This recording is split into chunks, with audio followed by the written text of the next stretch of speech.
আবারও ভারতের দাপট দেখা গেল এশিয়া কাপের মঞ্চে। পাকিস্তানের কোনো দাবি যেন ধোপে টিকছে না। এবার দ্বিতীয় দফায় পাক ভারত ম্যাচে হ্যান্ডশেক এড়িয়ে গেল টিম ইন্ডিয়া। যদিও ম্যাচ রেফারি সৌজন্যতা কোনো কিছু নিয়ে অভিযোগ করেনি পাক ক্যাপ্টেন সালমান আঘা। সুপার 4-এ পাক ভারত লড়াইয়ের শুরুটা থাকছে রিপোর্টে। ভারতের বিপক্ষে nail biting match. Pakistan captain Salman Agha এলেন টস করতে। তবে টসের রেজাল্ট পরের ইস্যু। আগে তার চারপাশটায় একবার চোখ বোলানো যাক। ডানে ম্যাচ রেফারি অ্যান্ডি পাইক্রফট, যার অপসারণের দাবিতে কদিন আগেই হার্ড লাইনে গিয়েছিল পিসিবি। বাম পাশে সূর্যা কুমার যাদব, যিনি আগের বার হ্যান্ডশেক না করে গোটা পাকিস্তানকেই করেছিলেন অপমান। আর তাদের সামনে টসের অ্যাঙ্কর রবি শাস্ত্রী, তিনিও ভারতীয়। সুযোগ পেলে পাকিস্তানকে করেন তুলো ধুনো। এমন সব মানুষদের ভিড়ে সালমান আঘাকে এদিন বড্ড বিমর্ষ আর একাই মনে হচ্ছিল, যেন অস্বস্তির চরম সীমায় ছিলেন পাক ক্যাপ্টেন। বরাবরের মতো এদিনও ছিল পাক ভারত ফ্যানদের মাঝে তুমুল কৌতূহল। এবার টসের সময় আবার কোন নাটক মঞ্চস্থ হয়। তবে না, প্রথম ফেস টু ফেসের পর পাকিস্তান ভালোই বুঝে গেছে এই আসরে আর ভারতের সাথে হ্যান্ডশেক হবে না। তাই তো কয়েন ছোড়ার পর সূর্যা কুমার যাদব যখন টস জিতলেন, তখন পাক ক্যাপ্টেন ছিলেন নিজের জায়গায় অনড়। অপরদিকে সূর্যা প্রত্যাশা মাফিক হাত না মিলেই চলে যান অ্যাঙ্কর রবি শাস্ত্রীর দিকে। অবশ্য ম্যাচ যখন ভারত পাকিস্তানের আর হোস্টের মাইক রবি শাস্ত্রীর হাতে, তখন রবি শাস্ত্রী একটু তো কৌশল নেবেনি। টসের পর পাক ক্যাপ্টেনকে দ্বিতীয় প্রশ্নেই মনে করিয়ে দেন আগের ম্যাচের ঘটনা। পরামর্শ দেন গেল ম্যাচে যা ঘটে গেছে তা অতীত, সেটা ভুলে যাওয়াই শ্রেয়। এই ম্যাচের যে অনেক গুরুত্ব। তবে সালমান আঘাও কম যান না, সোজা সাপটা জানিয়ে দেন এটা নতুন গেম, নতুন চ্যালেঞ্জ। দলের ভেতর মুড খুবই স্বাভাবিক, তারা শুধু ভালো ক্রিকেটটাই খেলতে চান। তবে মাঠের খেলা মাঠে গড়ালেও এটা ঠিক, ভারত পাকিস্তান যখন ফেস টু ফেস হয় তখন মাঠের বাইরেও ঘটে যায় অনেক কিছু, যা ব্রেকিং নিউজের মতো চাঞ্চল্য সৃষ্টি করে ম্যাচের পর। এখন দেখার বিষয় এই ম্যাচে আবার পর্দার আড়ালে কি কি ঘটছে। পার্থ বণিক, ৭১। বিসিবি নির্বাচনে সরকারি হস্তক্ষেপ। আমিনুল ইসলাম বুলবুলের বিরুদ্ধে ক্ষমতার অপপ্রয়োগের অভিযোগ তামিম ইকবালের। ক্রীড়া সংগঠক ও রাজনীতিবিদ ইশরাক হোসেন বলছেন, নির্বাচন নিয়ে ৯-৬ চলতে থাকলে প্রয়োজনে বিসিবি ঘেরাও করা হবে। এদিকে প্রতিবাদ সভাতেই বুলবুলের প্রতি অনাস্থা জানিয়ে সিসিডিএম এর ভাইস চেয়ারম্যানের পদ থেকে পদত্যাগের ঘোষণা দিয়েছেন মাসুদুজ্জামান মাসুদ। নাহিয়ান বিন জসিমের রিপোর্ট। মনে হয় যে এই নোংরামিটা আমাদের করার দরকার নাই। এটা নিয়ে যদি আর বেশি বাড়াবাড়ি করা হয়, প্রয়োজনে বিসিবি ঘেরাও দেওয়া হবে। ওনার চিঠিতে গঠনতন্ত্রের এগেনস্টে যায় যখন চিঠি দিচ্ছেন, যেটা আপনার জেলা বিভাগে যাচ্ছে, সো জিনিসটা তো এমন হয়ে যাচ্ছে যে যেটা আমার জন্য রাইট ওটার জন্য গঠনতন্ত্র ঠিক, যেটা আমার জন্য রং ওটার জন্য গঠনতন্ত্র wrong. So that is not fair. BCB নির্বাচনের উত্তাপ চায়ের কাপের গরম তাপকেও যেন ছাড়িয়ে গেছে। সরকারি হস্তক্ষেপ, একের পর এক ক্ষমতার অপপ্রয়োগের অভিযোগ বোর্ড প্রেসিডেন্ট আমিনুল ইসলামের দিকে। অবশেষে তামিম ইকবাল নীরবতা ভাঙলেন। প্রতিবাদ জানাতে সংগঠকরা হাজির সংবাদ সম্মেলনে। নির্বাচন ঘিরে ৯-৬, কাউন্সিলর মনোনয়নের তারিখ ২ দফায় পেছানো, কিংবা সংবিধানের তোয়াক্কা না করে অ্যাডহক কমিটি থেকে কাউন্সিলর প্রেরণে ক্রীড়া সচিবকে চিঠি বিসিবি সভাপতির। ইলেকশনের নামে সিলেকশনের নীল নকশা আঁকা হচ্ছে, অভিযোগ তামিম ইকবাল আর সংগঠকদের। ক্যাবিনেট সেক্রেটারির অফিস থেকে কিভাবে করে চিঠি যাচ্ছে, কিভাবে করে ভার্বালি তাদেরকে ডিসিদেরকে বলা হচ্ছে এটা করিও না, কিভাবে করে যে কাউন্সিলরকে একবার কাউন্সিলর বানানো হয়েছে তারপরে ওটাকে আবার চেঞ্জ করে নিয়ে এসে নতুন ফর্ম পাঠায়, নতুন নামগুলা চাওয়া। তো ইন্টারফারেন্স যে হচ্ছে না, এটা তো আমি শিওর এখানে একজনও আমার সাথে ডিসএগ্রি করবেন না যেটা হচ্ছে না। এটা নিয়ে যদি আর বেশি বাড়াবাড়ি করা হয়, প্রয়োজনে বিসিবি ঘেরাও দেওয়া হবে। কিন্তু কোনোভাবে ইলেকশন ইঞ্জিনিয়ারিং করে বিসিবি দখল করবে, যাতে ভবিষ্যতে একটা পার্টির লোকজন সেখানে তারা কর্তৃত্ব করতে পারে, আর আমরা সেটা বসে দেখব, সেটা কোনোভাবেই সম্ভব হবে না। এটা আমরা কোনোভাবেই হতে দিব না, এটা আমাদের স্পষ্ট বার্তা। রিসেন্টলি আমি দেখেছি কোয়াপ থেকে 15টা ক্রিকেটারের নাম দেওয়া হয়েছে ক্যাটাগরি সির জন্য।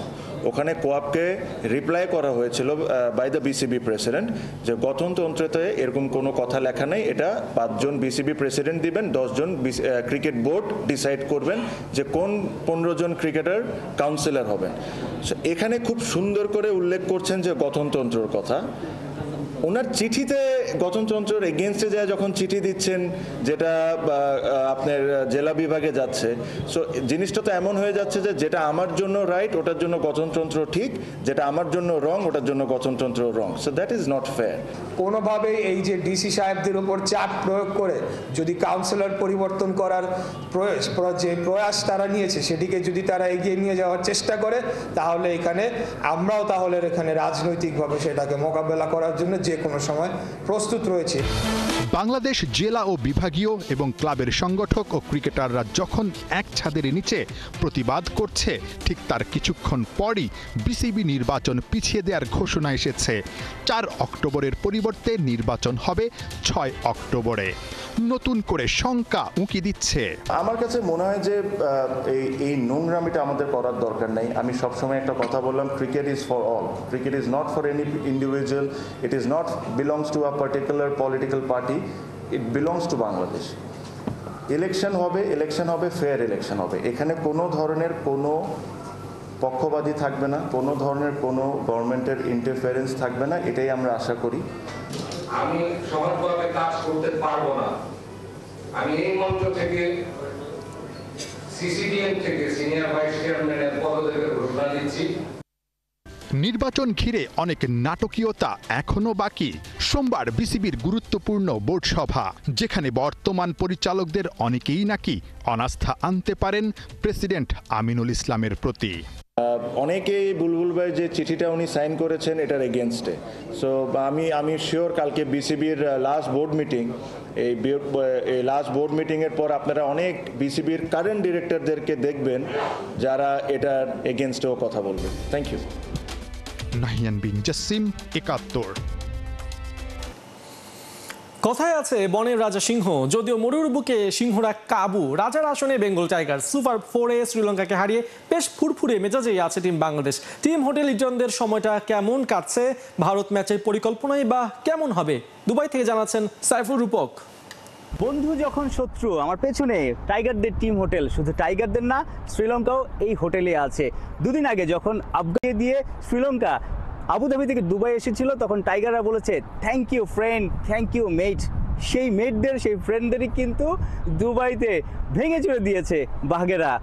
এখন হোটেলে একটা থমথমে পরিবেশ, কারণ শ্রীলঙ্কার একটু মন খারাপ, টাইগার একটু উৎফুল্ল, কারণ শ্রীলঙ্কা সুপার 4-এর প্রথম ম্যাচে টাইগারদের কাছে হেরে তারা যে স্বপ্ন দেখছিল যে গ্রুপ চ্যাম্পিয়ন, তারা ফাইনালে সবার আগে উঠে যাবে বা সহজভাবে উঠবে, সেই সহজ কাজটাই ওদের কঠিন করে দিয়েছে বাংলাদেশ। এখন বলা যায় এক পা দিয়ে রেখেছে। শ্রীলঙ্কার বিপক্ষে দুর্দান্ত ক্রিকেট খেলেছে, বোলাররা বেশ কজন ভালো খেলেছে, ব্যাটাররাও দারুণ ইন্টেন্ট নিয়ে ব্যাটিং করেছে, সেটা নিয়ে আসলে সবাই প্রশংসা করছে। তবে ভারত ম্যাচের আগে অবশ্যই উন্নতি করতে হবে।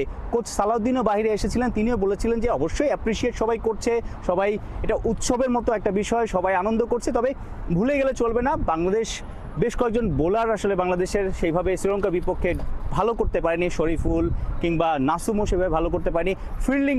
ফিল্ডিংটা কিন্তু খুবই ভোগাতে পারতো শ্রীলঙ্কার বিপক্ষে যদি হৃদয়, সাইফরা সেভাবে ব্যাটিং না করতো, যদি মুস্তাফিজ এবং Sheikh Mehedi out of the box দুর্দান্ত বোলিং না করতো। ফিল্ডিংটা খুবই অর্ডিনারি ছিল শ্রীলঙ্কার বিপক্ষে। একের বেশি 2-3টা ক্যাচ, সহজ ক্যাচই মিস করেছে। আমরা দেখেছি হাফ চান্সকেও ফুল চান্সে বা ক্যাচে পরিণত করতে না পেরে ডাইভ দিয়েও আসলে মিস করেছে। ভারতকে বলা হয় দুনিয়ার সেরা টি-20 বিশ্বকাপের বর্তমান চ্যাম্পিয়ন, সবশেষ এশিয়া কাপের চ্যাম্পিয়ন। তাদের বিপক্ষে আসলে বাংলাদেশকে লড়াই করতে হলে, তাদেরকে চমকে দিতে হলে A1 ক্রিকেট খেলতে হবে। বাংলাদেশের ইন্ডিয়ার বিপক্ষে ম্যাচে ডেফিনেটলি শরীফুল নাকি তানজিম সাকিব, এই জায়গাটাতে একটা ডিলেমা থাকতে পারে।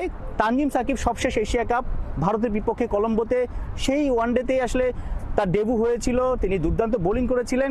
তানজিম সাকিব দুবাইয়ের পিচে হয়তো ভারতের বিপক্ষে নামতে পারে। পাশাপাশি আসলে ব্যাটিং অর্ডারে কোনো পরিবর্তন আমি দেখছি না, কারণ সাইফ হাসান জায়গাটা একদম পাকা করে ফেলেছেন। মাটি, তার পায়ের নিচের মাটিটা একদম শক্ত হয়ে গেছে সাইফ হাসানের। তানজিদ তামিমকে আমি আরও সুযোগ দেব। Tanzid Tamim on and off ভালো ক্রিকেট খেলেন। পাশাপাশি লিটন কুমার দাস ক্যাপ্টেন, দুর্দান্তভাবে লিড করছে টিমটাকে। তাহিদ হৃদয় দারুণ কামব্যাক করেছে, যেটা টিমের স্পিডটা বাড়িয়ে দিয়েছে। মিডল অর্ডারে একজন ফর্মে থাকা মানে টপ এবং লোয়ার মিডলের সবাই একটা আত্মবিশ্বাস পায়। জাকের এবং শামীম দুজনেই আসলে প্রুভেন, সাম্প্রতিক সময় তারা পারফর্ম করেছে। নাসুম আহমেদকেই খেলাবো আমি আসলে চাই, কারণ ভারত ম্যাচও তার অর্থোডক্স স্পিনটা কাজে লাগতে পারে। মুস্তাফিজ যত প্রশংসা করব মনে হয় মুস্তাফিজের প্রশংসাটা কম হয়ে যাবে। মুস্তাফিজ অসাধারণ বোলিং করছে, সবশেষ ম্যাচে 4 ওভারে 20 রানে 3 উইকেট। আইপিএলে রেগুলার খেলেন, ভারতীয় ব্যাটারদের সম্পর্কে তার ধারণা আছে। নিশ্চয়ই ওই রকম একটা বোলিং ফিগার যদি মুস্তাফিজ করতে পারে তাহলে ভারতের বিপক্ষেও দুর্দান্ত ক্রিকেট খেলতে পারে বাংলাদেশ। তাসকিন এক্সপিরিয়েন্স ক্যাম্পেইনার, তবে শরীফুলের জায়গায় হয়তো তানজিম সাকিব কিংবা রিশাদ উইকেট বুঝে টিম ম্যানেজমেন্ট সিদ্ধান্ত নিলেও নিতে পারে। সাইফুল রূপক, 71, দুবাই, সংযুক্ত আরব আমিরাত। সাফ অনূর্ধ্ব 17 চ্যাম্পিয়নশিপে সেমিফাইনালে বাংলাদেশ নেপালের পর শ্রীলঙ্কাকেও হারিয়েছে লাল সবুজরা। হ্যাট্রিক করে দলকে জয়ের বন্দরে পৌঁছে দিয়েছেন রিফাত কাজী। এক পেশে ম্যাচে বাংলাদেশি দাপট দেখিয়েছে। ম্যাচে 18 মিনিটে গোল করে দলকে লিড এনে দেন রিফাত কাজী। দ্বিতীয়ার্ধের বিরতি থেকে ফিরে আবারও স্কোর শিটে নাম তোলেন এই ফরওয়ার্ড। এরপর 64 ও 88 মিনিটে আরও 2 গোল করেন। আর ততক্ষণে ম্যাচে নিয়ন্ত্রণ নিয়ে নেয় বাংলাদেশ। স্বাগতিক শ্রীলঙ্কাকে সেমিফাইনালে যেতে হলে 3 গোলের বেশি ব্যবধানে হারাতে হতো বাংলাদেশ দলকে। অন্যদিকে বাংলাদেশের পরিসংখ্যান ছিল ভিন্ন, কেবল জয় পেলেই গ্রুপ চ্যাম্পিয়ন হয়ে নকআউট খেলতে পারত। সহজ রাস্তা পেয়ে শুধু ভালো ফুটবলটাই খেলেনি, প্রতিপক্ষকে ওদের মাঠে বাজেভাবে হারিয়েছে ইকরামুলরা।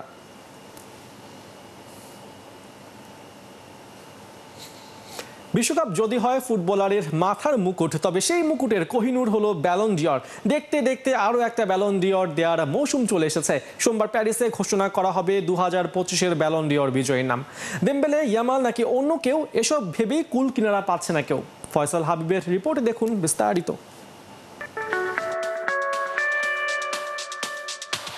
মেসি নাকি রোনালদো, কে জিতবে এবারের ব্যালন ডিওর?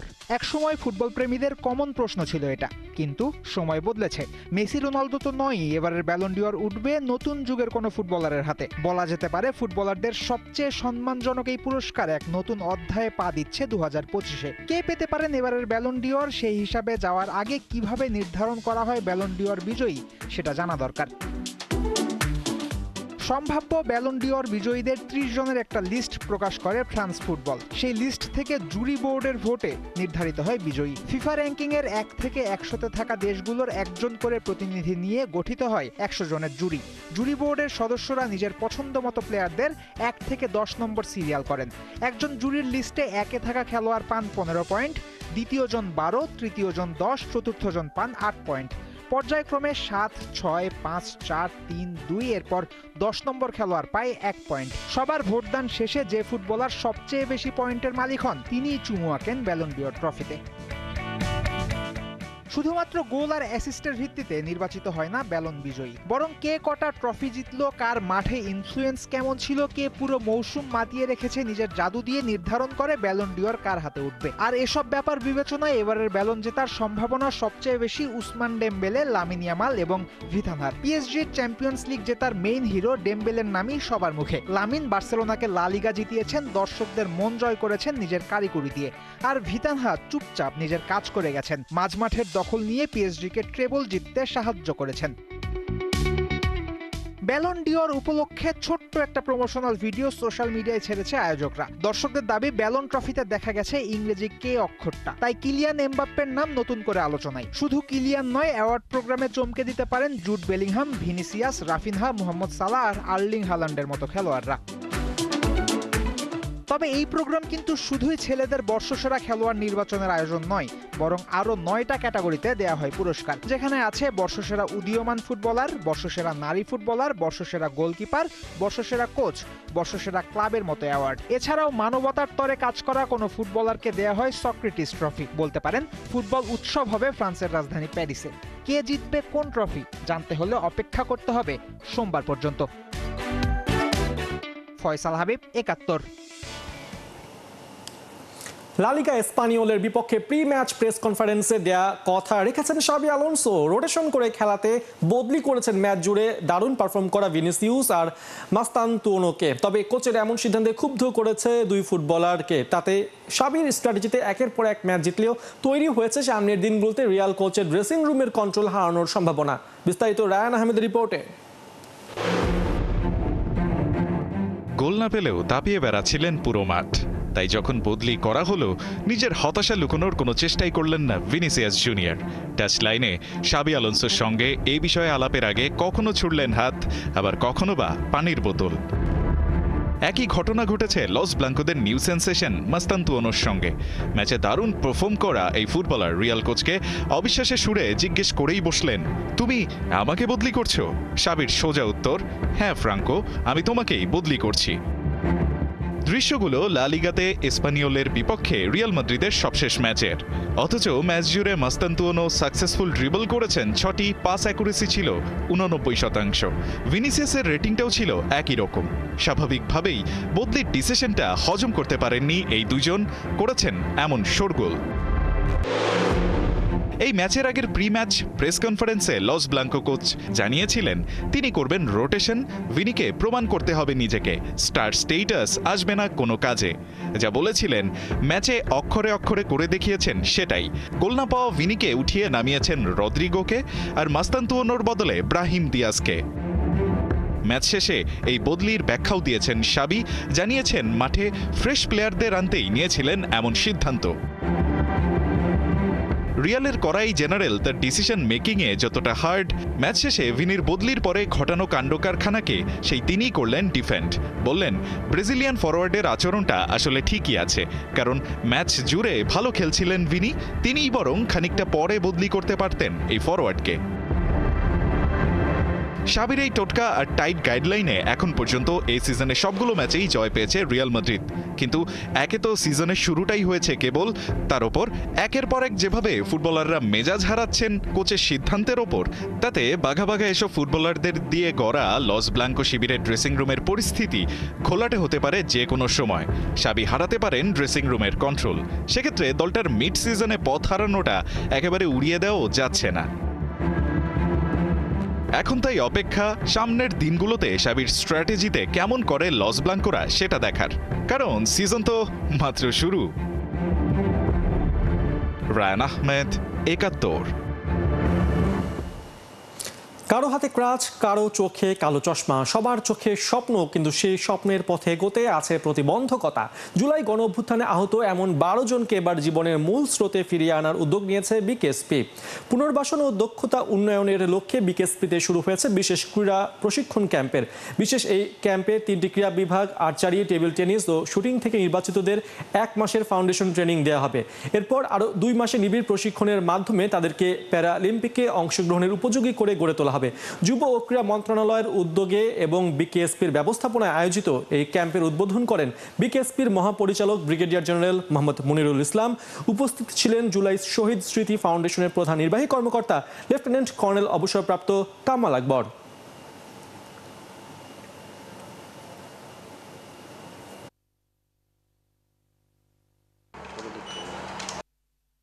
নিশ্চয়ই আমরা সবাই দৃঢ়ভাবে বিশ্বাস করি যে এই ৩৪শে জুলাইয়ের মাধ্যমে দেশ যে মুক্তি পেল, এটা একটা বিশেষ অধ্যায় বাংলাদেশের জীবনে।